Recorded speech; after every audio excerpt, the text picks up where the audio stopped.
You're watching 11 Alive Morning News. 11 minutes of nonstop news starts now.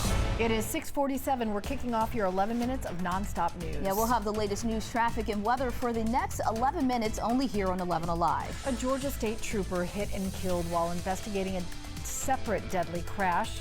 How he's being remembered this morning. And the community coming together to honor the life of former LaGrange Mayor Willie T. Edmondson. How you can pay your respects today. Well, it's another morning where you have to start off with at least a light coat or a heavy jacket. But once you get to the afternoon, you're really going to love these temperatures. I'll have the details for you coming up. You're not going to love that ride out of Lawrenceville along Highway 316. Not with this left lane wreck past Sugarloaf Parkway.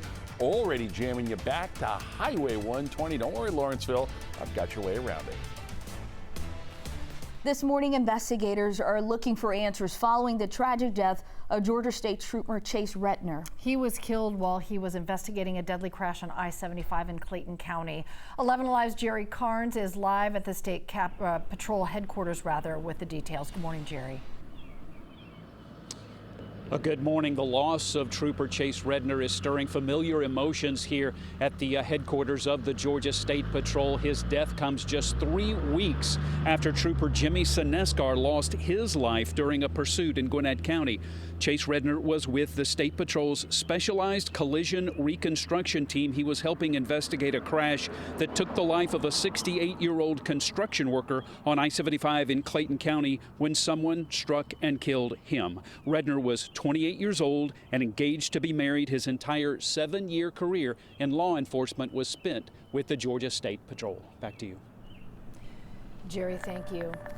Happening today, the city of LaGrange is honoring the life of the city's first black mayor, Willie T. Edmondson. His funeral is in West Point today. The community is invited to stand along the motorcade route to pay their respects. Mayor Edmondson passed away on Friday. This morning, there is an update in the shooting death of a 15-year-old Tri-Cities high school student. Police arrested a juvenile who is now charged with the murder of Mario Bailey.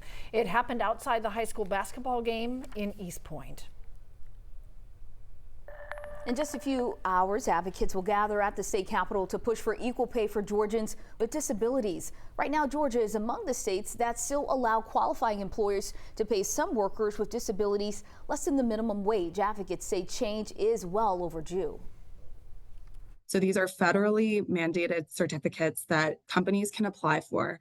But the only companies that can apply for these right now in the state of Georgia are community rehabilitation programs. So these are programs that are supposed to be helping individuals with disabilities find work, and they are able to apply for these certificates and pay individuals with disabilities less than minimum wage. If this passes, companies would no longer be able to apply for sub-minimum wage certificates. Lawmakers will hold a press conference on the measure today at 1 p.m.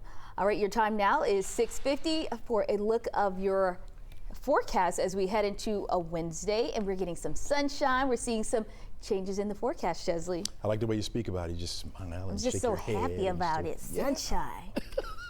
We're looking at temperatures in the 30s starting off this morning. Not that great of a start, right? You're going to need at least something to cover you up if you're going to be standing at the bus stop this morning, especially in temperatures like 32 degrees in Athens, 31 over toward Duluth. You're at 33 degrees right now in Marietta, 40 in Atlanta. That's our warm spot on the map so far. Got some cooler spots out there. The 20s over toward the west and southwest, down toward LaGrange at 29, 25. The cool spot up there in Blairsville, 28 in Dalton, 30 right now in George's Rome. Here's your what to wear forecast. Again, if you start off with that light coat or heavy jacket, you'll be taking it off this afternoon. 65 degrees will be your afternoon high temperature. It's going to be sunny and nice. That's what I like to call it. Winds out of the south on the light side today. It's going to help us out. Light winds, yeah, going to be beautiful. You can see throughout the southeast it's going to be pretty nice. We are tracking a system, though, that's further off to the west of us. Can't really see it on the map now, but it's going to be an air flow pressure that will slide up toward the northeast, but it will bring a cold front through our area.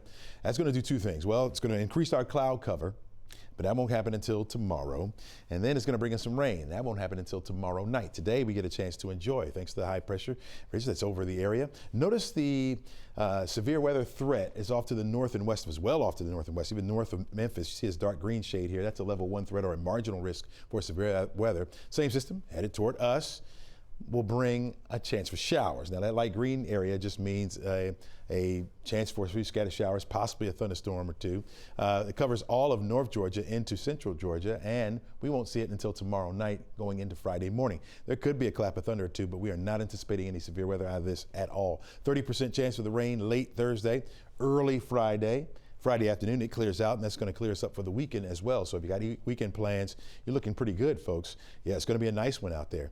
Here's our forecast track model. You can follow along with me with the time right there at the top of the screen. It shows fair skies today, looking great. Now, some high thin clouds will come in later on tonight, but it's not going to rob us of the moonlight. We'll stay that way through Thursday morning. Just some high thin clouds, partly sunny skies by the time we get to noon tomorrow, and then the clouds get thicker after 2-3 o'clock. Then we're looking at some scattered showers in the forecast area after about 8 or 9 o'clock. Some heavy rain could come through and during the wee hours of the morning. Again, maybe a rumble of thunder or two, but by the time you're leaving the house, that should be down to the south of us. We'll keep the clouds in place through mid-morning, but they'll break up by the afternoon. We'll get the sunshine back in here looking good for Friday afternoon, and then over the weekend stays sunny. A bit cooler on Saturday at 61. It's still above our average for this time of year. 67 degrees on Sunday, and look at that. The 70s come back to us as we start the work week next week. We'll hold on to it for Monday and Tuesday as well. Crash?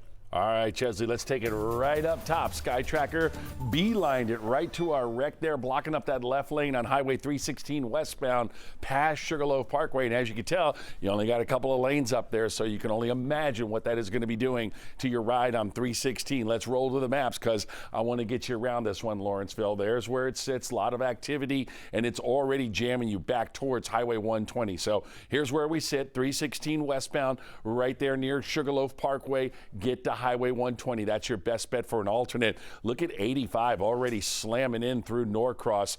We got brand new trouble on the east wall. This is no bueno. 285 northbound, Highway 29 Lawrenceville Highway. That wreck's pushing you all the way back towards the Stone Mountain Freeway. So between this one, 316 westbound at Sugarloaf Parkway, and 285 north at Highway 29, we're in some trouble out here.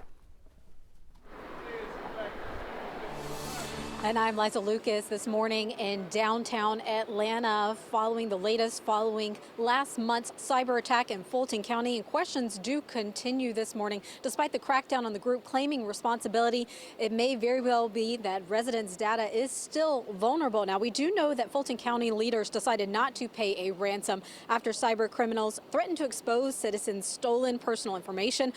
Fulton County Commission Chair Rob Pitts indicates much is still unknown at this point, even after law enforcement took control of the group's website.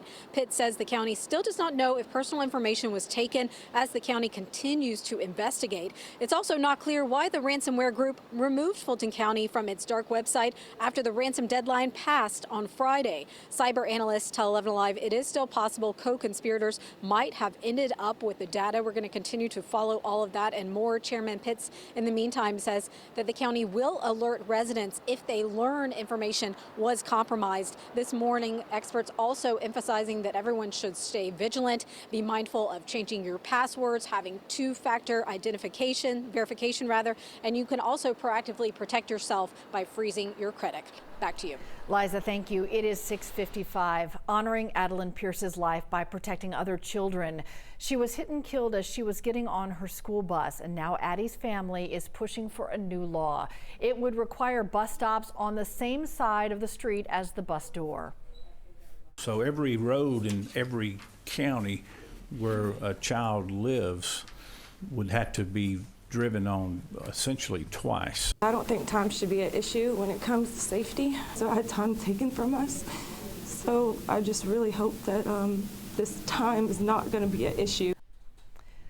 There could be some potential hurdles ahead. We'll keep following it. Senator Wick Williams wrote this bill. Addie's family is working to get more signatures on a petition. They have nearly 20,000 signatures already. If you'd like to read that full petition, we have it for you now on 11alive.com. Some state lawmakers want abortion rights on the November ballot. Some Democrats are supporting a resolution called the Right to Reproductive Freedoms. Hours from now, they will hold a news conference at the state capitol. In Georgia, what's known as the heartbeat law bans abortions. Once a fetal heartbeat is detected, that's typically around 6 weeks. This morning, Fulton County Sheriff Pat Labatt has a challenger in the upcoming May primaries. Charles Rambo is a retired lieutenant. He just made the announcement yesterday. He's promising a seismic shift within the first year of his administration. Rambo promises to, quote, end federal oversight of the jail and transform it into 5-star accommodations. Of course, the jail has been the center of scrutiny for deaths inside the jail and is the center of several investigations. This will be Rambo's third time running for office. If you are flying American Airlines during some upcoming spring or summer vacations, get ready to pay more to check your luggage. So this definitely can impact not only just the average consumer wallet, but it really hits home for families that are traveling with multiple bags.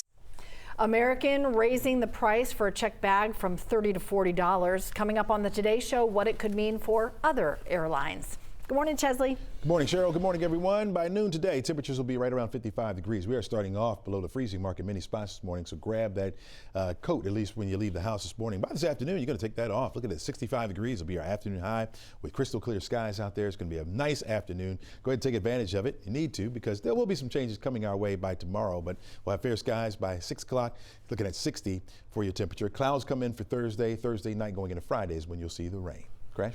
Going to leave you with 3 separate traffic alerts, starting with 285 northbound at Highway 29, Highway 316 westbound past Sugarloaf Parkway, and 85 south right before Beaver Ruin Road. I'm going to get you an update at 7:26. The Today Show is next. Thanks for joining us. We'll see you tomorrow morning.